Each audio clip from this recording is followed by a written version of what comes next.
Vamos a estar en Hechos capítulo 6, así que le pido que pueda buscar en su Biblia. Pero antes de comenzar quisiera recordar algunas cosas. La iglesia estaba experimentando crecimiento. Y así como la iglesia estaba creciendo y la palabra de Dios estaba multiplicándose en la ciudad de Jerusalén, de igual forma la oposición estaba creciendo. Vemos que las autoridades religiosas estaban oponiéndose al evangelio al punto que los apóstoles, ya no solamente Pedro y Juan, sino que ahora todos los apóstoles fueron apresados. Y el propósito era que al siguiente día los iban a enjuiciar, pero recordamos que Dios envía a un ángel y libera a los apóstoles, y no sin antes darles y recordarles la misión que Jesús les había delegado, que ellos tenían que seguir compartiendo el evangelio en la ciudad. Y luego vemos que una vez más son apresados y llevados ante las autoridades, ante el Sanedrín. Y recuerden que veíamos que los saduceos cuestionaron a los apóstoles porque ya antes les habían dado la orden de no predicar el evangelio, de no hablar en nombre de Cristo ni predicar la resurrección de Jesús. Sin embargo, al igual que la respuesta de Pedro y Juan en su momento, los apóstoles mantenían su firmeza de decir: no es justo que temamos más a los hombres que a Dios. Por lo tanto, ellos iban a seguir predicando. Y recuerden que surgió la idea, o más bien un personaje que da un consejo, que es Gamaliel, un fariseo muy prominente en la ciudad, y él da el consejo de que dejen libres a los apóstoles, que seguramente si ese es un movimiento que no era de Dios iba a terminar solo. Y Gamaliel pone el ejemplo de dos hombres que en su momento trataron de formar un grupo, y al fallecer estas personas, pues los grupos se disolvieron. Y los discípulos fueron dejados en libertad, no sin antes ser golpeados, azotados. Y lo interesante es que vemos que los discípulos salen delante del Sanedrín y salen con gozo por haber sido tenidos dignos de padecer en nombre de Cristo Jesús y por tener la oportunidad de seguir proclamando el evangelio. Y vemos que lo que sucedió al final de esto lo relata Hechos 5:42, lo puede ver también en la pantalla. Y todos los días en el templo y de casa en casa no cesaban de enseñar y predicar a Jesús como el Cristo. Vemos que no solamente había una predicación del evangelio, lo que conocemos hoy o lo que comúnmente hoy se conoce como evangelismo, sino que además ellos enseñaban, es decir, había una continuidad en el proceso de formación de nuevos discípulos, que en realidad ese es el mandato. El cumplimiento de la gran comisión no solamente es proclamar el evangelio y dejar a los nuevos creyentes a la deriva, sino ese proceso de continuo enseñanza y crecimiento, el crecer en el conocimiento de Dios, un proceso de madurez, lo que implica convertirnos y ser discípulos en Jesús. Y vemos que a pesar de la persecución, a pesar de la oposición, la iglesia continuaba creciendo, el mensaje que continuaba creciendo. Y los apóstoles y los discípulos obedecían y estaban dispuestos a padecer con gozo para cumplir su misión. La semana pasada aprendíamos que debemos de confiar en que Dios respalda nuestro llamado de proclamar el evangelio. Y debemos de imitar la fe de los apóstoles al obedecer a Dios antes que a los hombres, viviendo con gozo al ser considerados dignos de padecer por su nombre, si es que Dios así lo quisiera. El crecimiento que la iglesia estaba experimentando naturalmente conllevaba retos propios del mismo crecimiento.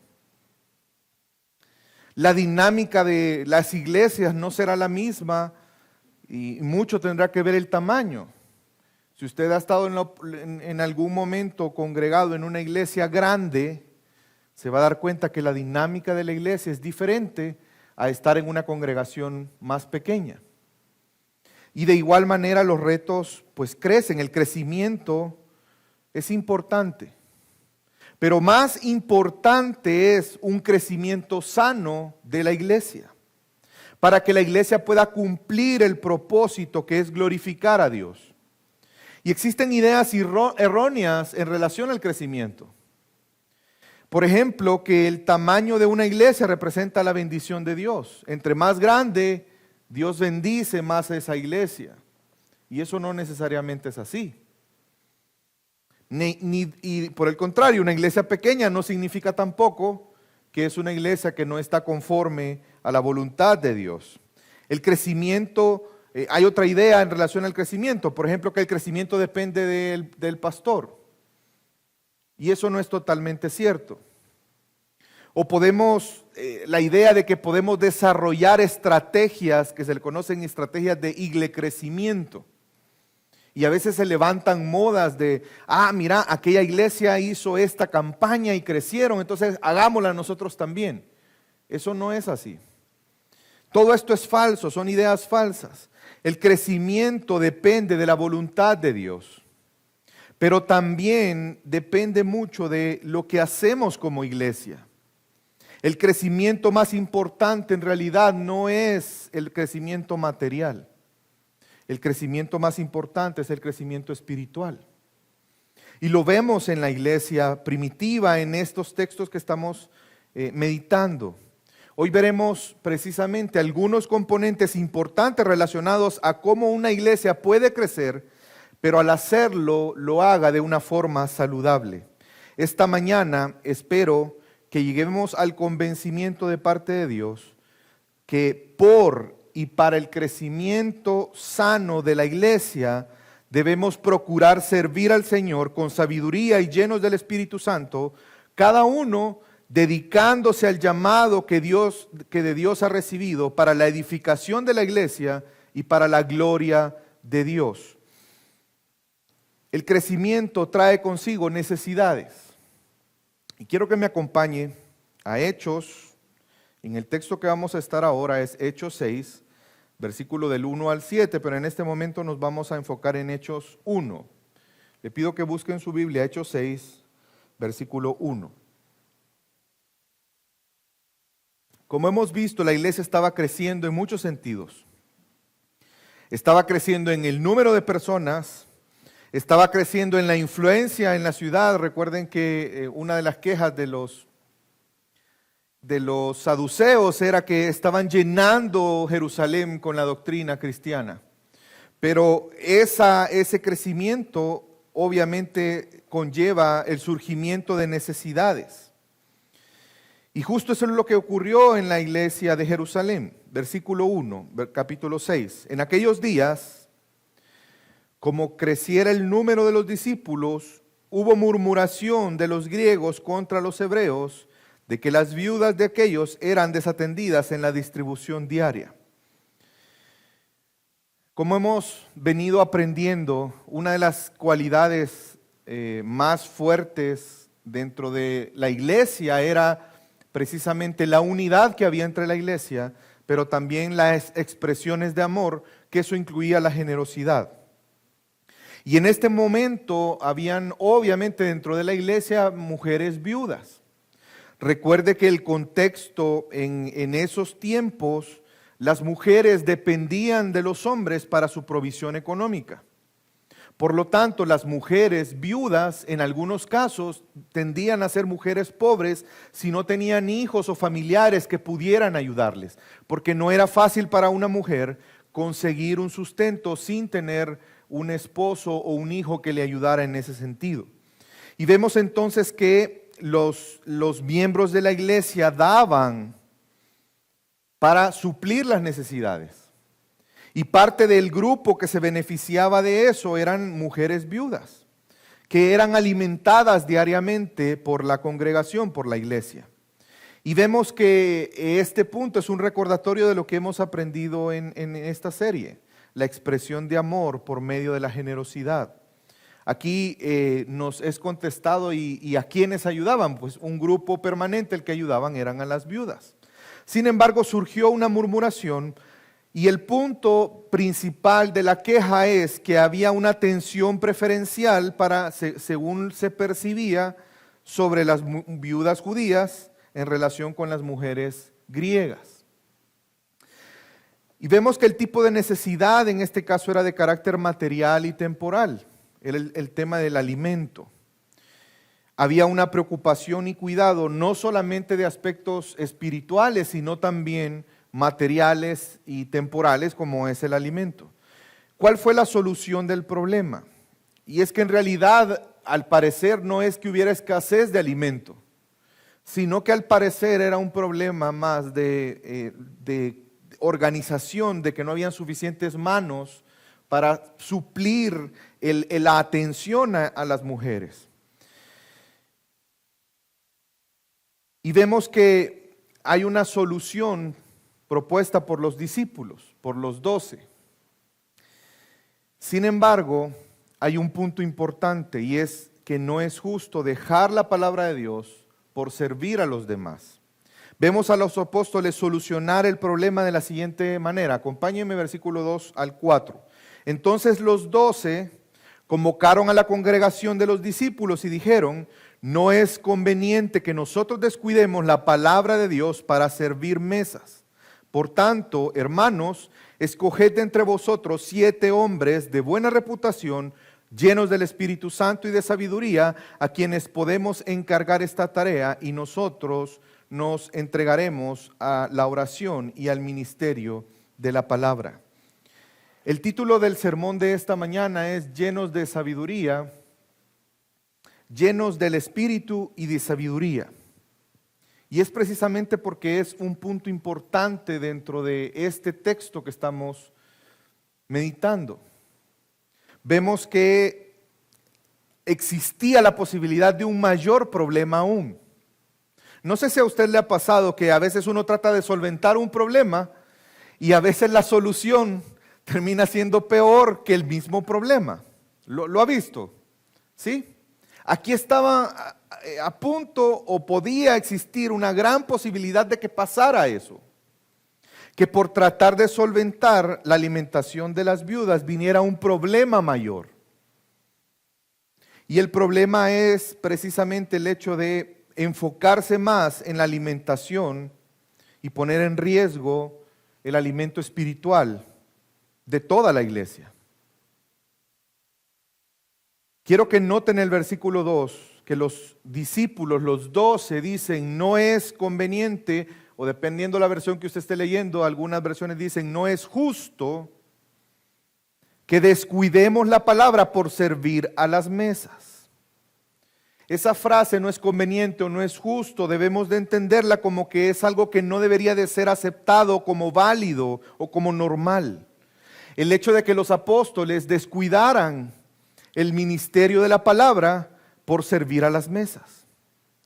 No podían poner en riesgo el alimento espiritual por servir el alimento físico. Y quiero que note que la intención no es que el servir a las mesas sea algo menos importante. Los apóstoles no están menospreciando servir a la mesa. Ambos aspectos eran importantes y por lo tanto no podía ser descuidado ni uno ni otro. Es decir, tenían que resolver el repartir alimento a las viudas, pero que eso no implicara descuidar el ministerio de la palabra. Y de hecho, si usted ve en el versículo 2 y en el versículo 4, cuando habla de servir, la palabra en griego es diaconía, que es servicio. Servir la palabra de Dios y servir a las mesas. Es la misma palabra. Somos un cuerpo y como cuerpo tenemos muchos miembros. ¿Sí? Vemos que la Biblia nos habla de la iglesia como el cuerpo de Cristo. Y utilizando esa analogía, la Biblia nos enseña que así como el cuerpo tiene muchos miembros y cada miembro tiene su función, de igual manera la iglesia tiene muchos miembros. Y hay un punto importante que debemos de entender, que los 12 no, y lo recalco, no estaban menospreciando el servir a las mesas, sino estaban buscando guardar un principio sumamente importante al resolver el problema. Y es que la forma en que adoramos a Dios no debemos hacerlo, no podemos hacerlo como nosotros queramos, sino que debemos de someternos a la forma en que Dios ha establecido, en la cual debemos adorarle a Él. De hecho, esto se le conoce como principio regulatorio de la adoración. ¿En qué consiste el principio regulatorio de la adoración? Bueno, que debemos de adorar a Dios en la forma que Él ha establecido que debemos adorarle. No en cualquier forma, no en como nosotros queramos, no en como nosotros creamos conveniente, sino en la forma que Dios quiere ser adorado. Y vemos que la iglesia funciona o debe de funcionar como Dios lo ha establecido. Fíjese la metáfora, somos el cuerpo, ¿sí? ¿Quién es la cabeza? ¿Y eso qué implica? Que Jesús es quien dirige, ¿sí? Jesús es quien gobierna, porque Él es la cabeza. Y por lo tanto, el cuerpo tiene que someterse a Cristo. Y hay un punto importante aquí en esto, que Cristo ha dado a la iglesia dones. Pero no quiero referirme en este momento a los dones espirituales que cada uno de nosotros como miembros podemos tener, porque esos son los dones que Dios da a través de su Espíritu. Pero Jesús estableció dones que son personas. Y esos dones Jesús los dio a la iglesia como un regalo. Esperaría que sean regalos. A veces quizás no son tan regalos, pero no por Jesús, sino por los dones mismos. Sin embargo, la intención es que Jesús ha dado dones con un llamado específico, con una función específica. Y estos dones, que son personas, son llamados, son capacitados, son establecidos por Jesús para ejercer esa función en beneficio de la iglesia. Vamos a salirnos un momento de Hechos y vamos a irnos a Efesios 4. Si quieren, no se salga ahí en su Biblia, está en las pantallas lo que vamos a leer. Efesios 4, versículo 10 al 13. Este texto, de hecho, lo estudiamos en la serie de Efesios. El que descendió es también el mismo que ascendió, muchos más arriba de todos los cielos, para poder llenarlo todo. Está hablando de Jesús. Y Él, es decir, Jesús, dio a algunos ser apóstoles, a otros profetas, a otros evangelistas, a otros pastores y maestros, a fin de capacitar a los santos para la obra del ministerio, para la edificación del cuerpo de Cristo, hasta que todos lleguemos a la unidad de la fe y del conocimiento pleno del Hijo de Dios, a la condición de un hombre maduro, a la medida de la estatura de la plenitud de Cristo. Dios en su soberanía estableció dar a algunos como un don a la iglesia, apóstoles, profetas, evangelistas, pastores y maestros. Y cada uno de estos tiene una función específica. Los apóstoles, y tienen una función y en algunos casos inclusive tienen un momento específico en el cual Dios los dio, Cristo los dio a la iglesia. Los apóstoles y los profetas eran hombres llamados de Dios para una función particular y es traer la revelación de Dios. Y vemos que esos dones dados a la iglesia ya cesaron. En la actualidad no hay más apóstoles, no hay más profetas, porque si alguien dijera que es un profeta, entonces lo que está diciendo es lo siguiente. ¿Cuál era la función de un profeta? Traer la palabra de Dios, hablar en nombre de Dios, ¿sí? ¿Nunca se ha preguntado por qué a Moisés se le llama profeta? O a David se le llama profeta. Porque Dios trajo palabra a través de estos hombres. Los salmos, en el caso de David, y el Pentateuco en el caso de Moisés. El que una persona diga que es profeta, lo que está diciendo es que Dios está trayendo por él palabra de Dios. Lo que implicaría que la palabra de Dios se sigue escribiendo. Y sabemos que la palabra de Dios ya cesó. De hecho, en un sentido más amplio, hoy en día el profetizar es hablar la palabra de Dios. Pero en el sentido que Pablo lo está diciendo en Efesios, ese don ya cesó. ¿Sí? Y de igual manera los apóstoles. De hecho, si usted se recuerda, en Hechos aprendimos las características que tenía que tener un apóstol. ¿Se recuerda cuando estaban buscando reemplazar a Judas? ¿Sí? En ese texto aprendimos que para que una persona fuera considerada, en ese momento recuerden que eran 120 los que estaban ahí, ¿se recuerdan? Y en ese momento tenía que cumplir ciertas características para ser considerado el reemplazo de Judas, es decir, el 12º apóstol. Haber estado desde el inicio del ministerio de Jesús, habiendo presenciado su bautismo, haber sido testigo de la ascensión de Jesús. Y con esos dos requisitos, ¿cuántas personas quedaron de 120? ¿Se recuerdan? 2. Solo 2 cumplían esos requisitos. ¿Cómo hicieron para escoger de esos 2? Echaron suerte, sabiendo que Dios soberanamente iba a decir quién de los 2. Y se cumple el tercer requisito, que es haber sido escogido por Dios para eso. Es lo que Pablo está diciendo en Efesios. Que Él, Jesús, constituyó a algunos apóstoles, profetas, evangelistas, pastores, maestros.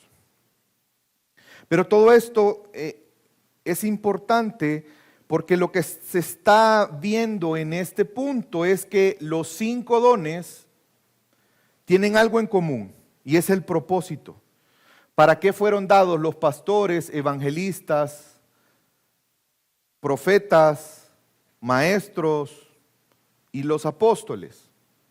¿Para qué fueron dados? A fin de capacitar a los santos para la obra del ministerio. ¿Para qué? Para la edificación del cuerpo de Cristo. Son los santos los que deben desarrollar la obra del ministerio. ¿Cuántos dicen amén a eso? Los apóstoles en este caso tenían una función específica que cumplir. ¿Cuál era la función de los apóstoles? Capacitar a los santos. ¿Sí? En mi caso como pastor, ¿cuál es mi función principal? Capacitarle a usted para que usted haga la obra del ministerio. ¿Para qué? Porque al ejercicio de la obra del ministerio de cada uno de nosotros, ¿quién gana? ¿Quién es edificado? Nosotros de forma individual, pero también el cuerpo. Y ese es el propósito principal. Vemos entonces en Hechos, por eso los apóstoles dicen, no es justo que descuidemos nuestro llamado. No es justo, porque no es lo que Dios ha establecido. No sería correcto que ellos vinieran y dijeran, pues ¿saben qué? Vamos a dedicar mucho más tiempo para atender a las viudas. ¿Podrían haberlo hecho? Sí. Y probablemente algunos de la congregación en ese momento deben de haber pensado, sí, pero ahí están los apóstoles y ellos pasan todo el día en eso. Pero no era justo, porque Dios no lo estableció así. Porque hay una función que deben de cumplir, porque Dios va a pedir cuentas a cada uno en base a lo que Dios le ha delegado hacer. No es justo que un pastor descuide la palabra de Dios. No es justo que un pastor no delegue cosas que debe delegar. No es justo que un pastor se ocupe de cosas que debe delegar y descuide cosas que no puede delegar.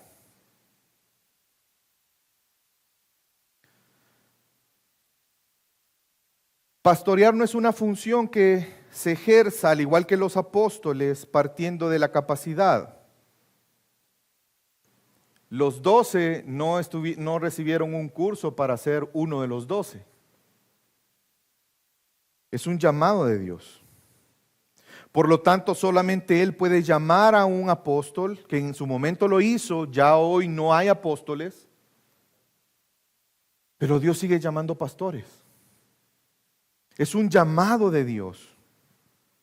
Será Dios mismo el que capacite, así como lo hizo a los 12. Requiere que Dios llame, capacite y que obviamente implica una diligencia de parte de los dones que estamos hablando. En este caso, de Hechos, estamos hablando de los apóstoles. Ellos tenían que ser diligentes. Ellos tenían que ser capaces, al igual que hoy en día un pastor tiene que ser capaz de trazar correctamente la palabra de Dios. Esa es su responsabilidad. Dios va a pedir cuentas de eso. De igual manera los apóstoles sabían que tenían un ministerio que cumplir, el ministerio de la palabra, y no podían descuidarlo, no era justo que lo descuidaran. Pero lo hermoso de esto es que Dios suple para su pueblo. Lo hermoso de esto es que la iglesia no depende de una persona. La iglesia es sostenida por Cristo Jesús. Y lo hermoso de esto es que la gracia de Dios nos permite ser parte de la obra de Dios. Pero no depende de nosotros, no nos confundamos. Porque nada ni nadie puede detener la obra de Dios. Y lo estamos viendo en Hechos. Autoridades religiosas, oposición férrea, Satanás mismo. Una persona que crea tener llamado debe tener la certeza que Dios le está llamando al ministerio. Porque sin la capacitación, sin la sabiduría, sin el establecimiento de Dios, no importando qué tan buena esa persona pueda ser en oratoria, qué tanto conozca, tenga conocimientos bíblicos, qué tan buen administrador sea, quiero decir que no le va a ir bien. Algunos piensan que graduarse de un seminario les dará la potestad de ser pastor. Y no es cierto. Un pastor debe de prepararse, obviamente. Es una preparación continua. Y mejor si es algo formal, una preparación formal. Pero no es eso lo que convierte a una persona en pastor. Es al revés. Por el llamado de Dios, será necesaria la necesidad, valga la redundancia, de prepararse. Va a ser obvio para el pastor la necesidad de prepararse. Y los apóstoles sabían que era necesario que ellos se dedicaran a la oración y al ministerio de la palabra, prioritariamente. No es saludable que no cumplamos cada uno nuestra función, porque si no la iglesia no va a funcionar bien. Y ante el crecimiento está la tentación, porque en una iglesia pequeña es fácil que el pastor esté en todo. Pero en la medida que la iglesia va creciendo, el pastor tiene que ir delegando. Y es más, es un proceso necesario y saludable que surjan otras personas a las cuales se les delegue ciertas actividades importantes. Vemos que Dios les dio la sabiduría a los 12 que estaban llenos del Espíritu Santo para tomar la decisión de delegar esta tarea importante. No es correcto que se quiera acaparar, igual otros líderes pueden pasar y pasa muchas veces, que hay un cierto recelo. Pero lo saludable es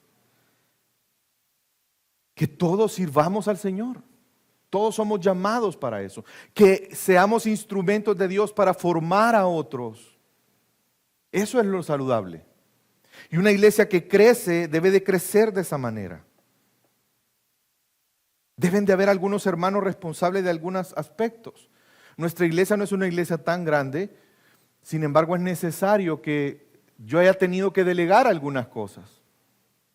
Que no porque yo las delegue son menos importantes. Por ejemplo, el tema del orden dentro del salón antes del servicio, la atención a las visitas, el audio, la transmisión, son cosas importantes. Pero yo no puedo estar en todo. No debo de estar en todo, porque no es justo descuidar la función principal, la oración y el ministerio de la palabra, y capacitar a los santos para la obra del ministerio. Ese es mi llamado como pastor principalmente. Y esto nos lleva a una idea importante, que debemos de delegar una tarea importante, pero hacerlo a personas idóneas. Podríamos pensar que servir a las mesas es una tarea que cualquiera puede realizar. Yo le hago una pregunta: ¿nosotros qué requisitos hubiéramos puesto para esto? Hagamos una descripción de puesto. Bueno, una persona va a servir a las mesas, ok. Entonces una persona que principalmente tenga experiencia en atención al cliente. Una persona que sepa resolver conflictos, porque si hay una viuda que está enojada con su comida, que sepa cómo resolverlo. ¿Cuáles serían las características que nosotros pondríamos? ¿Cuáles son las características que Dios espera de un servidor de Él? Y quiero que noten algo importante aquí. Un principio sumamente importante. El servir a la iglesia es servir a Dios. Y lo más importante no es lo que hacemos en sí mismo, sino cómo lo hacemos y el por qué lo hacemos.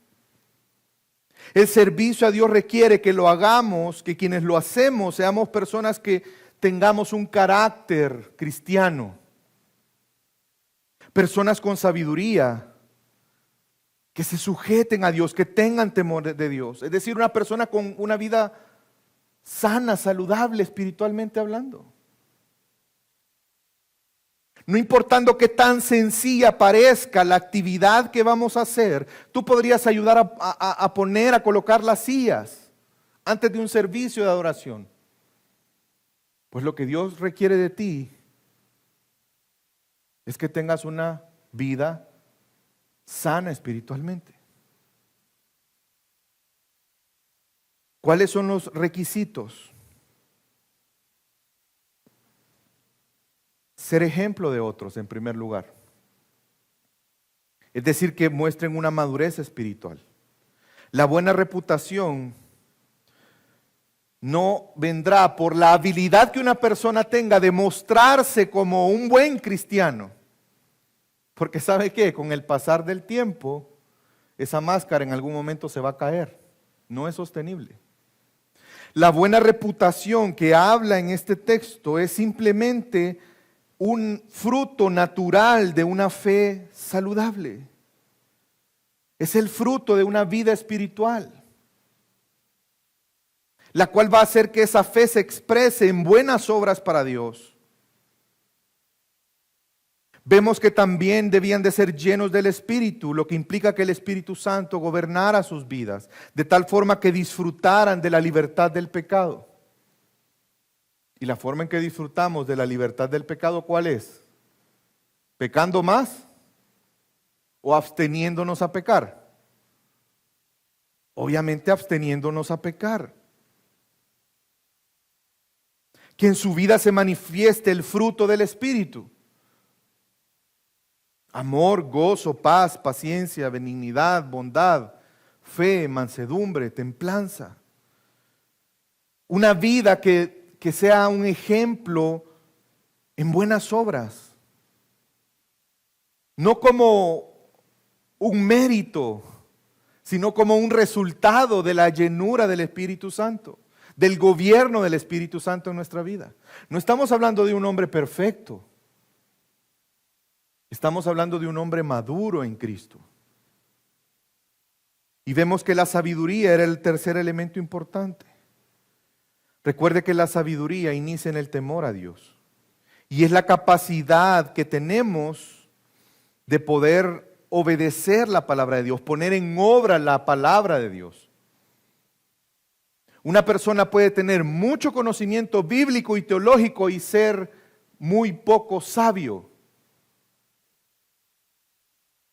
porque no pone en obra lo que sabe. Pero vemos que el requisito para estos hombres que iban a servir a las mesas es que tenían que tener sabiduría. El principio de la sabiduría es el temor a Dios. Jesús mismo ha sido hecho para nosotros sabiduría de Dios y podemos crecer en sabiduría por medio de la obediencia a la palabra. Y quiero que recordemos dos textos nada más. Si alguien se cree que le hace falta sabiduría, pidámosla. Vamos a recordar Efesios 1:17, pidiendo que el Dios de nuestro Señor Jesucristo, el Padre de gloria, os dé espíritu de sabiduría y de revelación en un mejor conocimiento de Él. Santiago 1:5-6, pero si alguno de vosotros se ve falto de sabiduría, que lo pida a Dios, el cual da a todos abundantemente y sin reproche y le será dada, pero que pida con fe sin dudar. Las características que estos hombres debían de cumplir para servir a otros, ¿sabe qué demuestra? La importancia. No, mira, con solo que tenga 2 manos ya no sirve para que le sirva a las mujeres. No, porque servir a la iglesia es servir a Dios. Ay, que mira, sabe tocar la guitarra, pero no sabe, espectacular toca la guitarra. El único pequeño problema es que no es cristiano, fíjate. Pero ya me dijo que está dispuesto a aprenderse las alabanzas. No.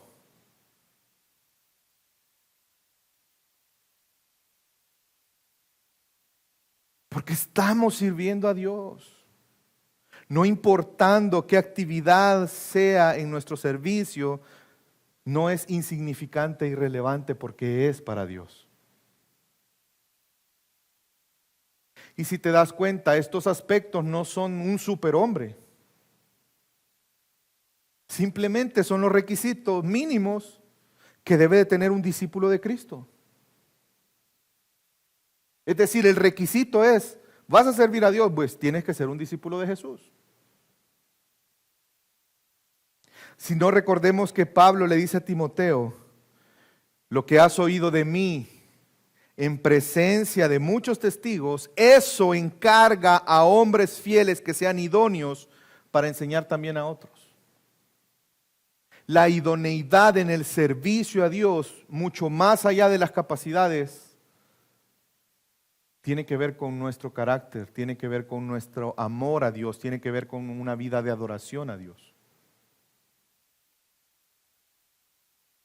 Y vemos que se escogen hombres idóneos. Versículos 5 y 6. Lo propuesto por los 12 tuvo la aprobación de toda la congregación.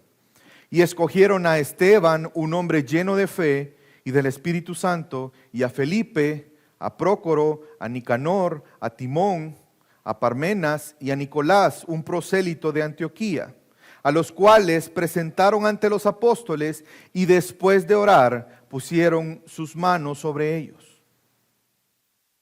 Vemos que seleccionaron 7 hombres que cumplían con esas características, los cuales fueron validados por la iglesia y los apóstoles los establecieron. De hecho, algunos dicen que estos son los primeros diáconos en la historia de la iglesia. Y algunos principios se siguen utilizando para escoger diáconos en las iglesias.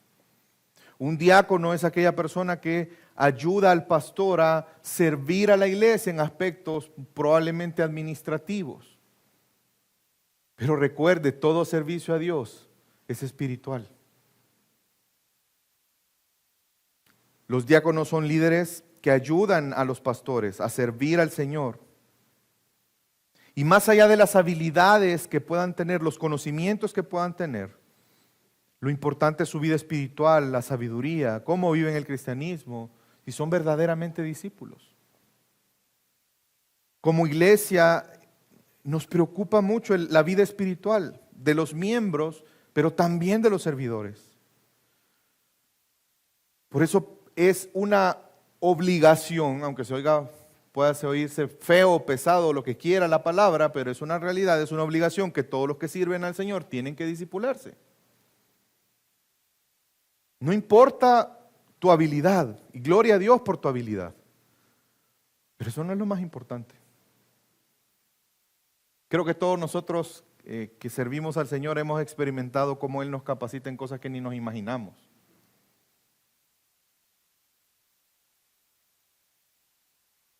Lo importante aquí es el crecimiento de la iglesia, pero principalmente un crecimiento sano. Y mire qué pasó o cuál es un crecimiento sano, qué características tiene un crecimiento sano en la iglesia. Versículo 7, Hechos 6, 7. Y la palabra de Dios, ¿qué pasaba? Crecía. Y el número de los discípulos se multiplicaba de gran manera en Jerusalén, y muchos de los sacerdotes obedecían a la fe. Un crecimiento sano de la iglesia no se enfoca en la cantidad de las personas,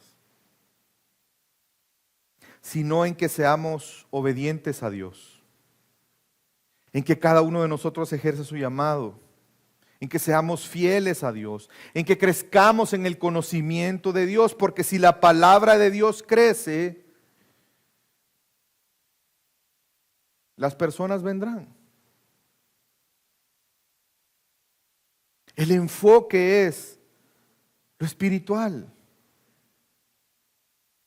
Es esa disposición de que la palabra de Dios crezca en nuestra vida, que la palabra de Dios crezca en nuestra familia, que la palabra de Dios crezca en el ministerio, que la palabra de Dios crezca en la iglesia. Y si eso pasa, la consecuencia será que la iglesia irá creciendo conforme a la voluntad de Dios.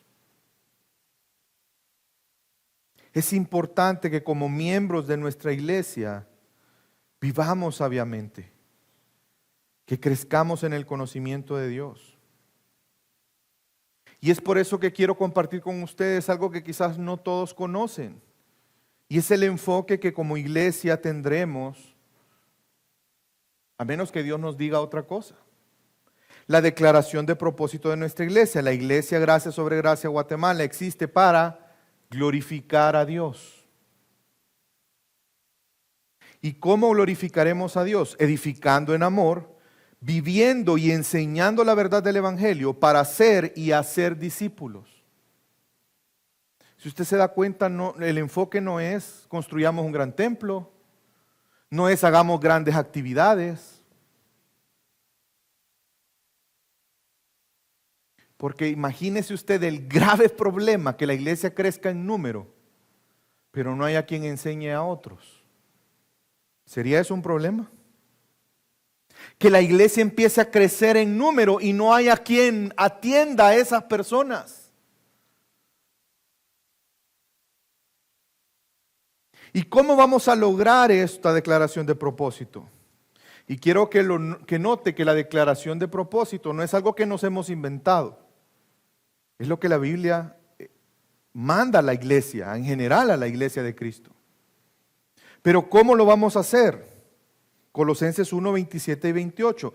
Proclamando, aconsejando y enseñando a través de toda la Biblia la gloria y la preeminencia de Cristo Jesús en todo tiempo, en todo lugar, a todas las personas, para presentarlos maduros en Él. Pablo decía, con este fin yo trabajo y lucho.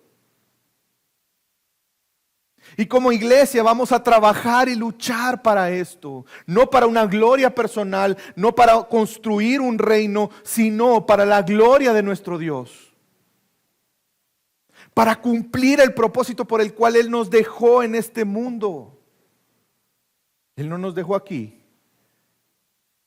para ver quién lograba tener más bienes, quién lograba tener más títulos universitarios, para ver quién logra tener más influencia.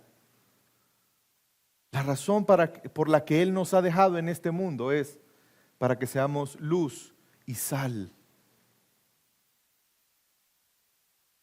Para que una iglesia pueda crecer saludablemente necesita tener personas que desarrollen sus actividades con la conciencia que están sirviendo a Dios. Que sean conscientes de su llamado de hacer discípulos. Y este año en particular como iglesia nos vamos a enfocar muchísimo en eso. El poder preparar discípulos para que estos discípulos puedan hacer otros discípulos. Vamos a procurar servir a Dios con excelencia, sí, pero sin olvidarnos de la palabra de Dios.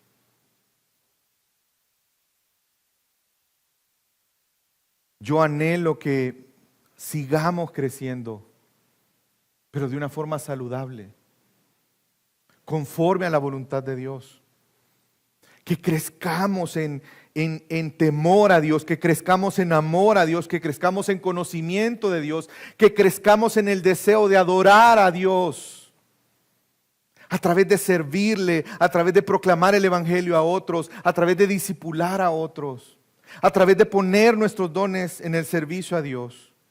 Y es por eso, mi amada familia, que deseo y pido al Señor en esta mañana que seamos motivados por Dios, que por y para el crecimiento sano de nuestra congregación, procuremos servir al Señor con sabiduría, llenos del Espíritu Santo, cada uno dedicándose al llamado que de Dios ha recibido para la edificación de la iglesia y para la gloria de Dios. Vamos a orar.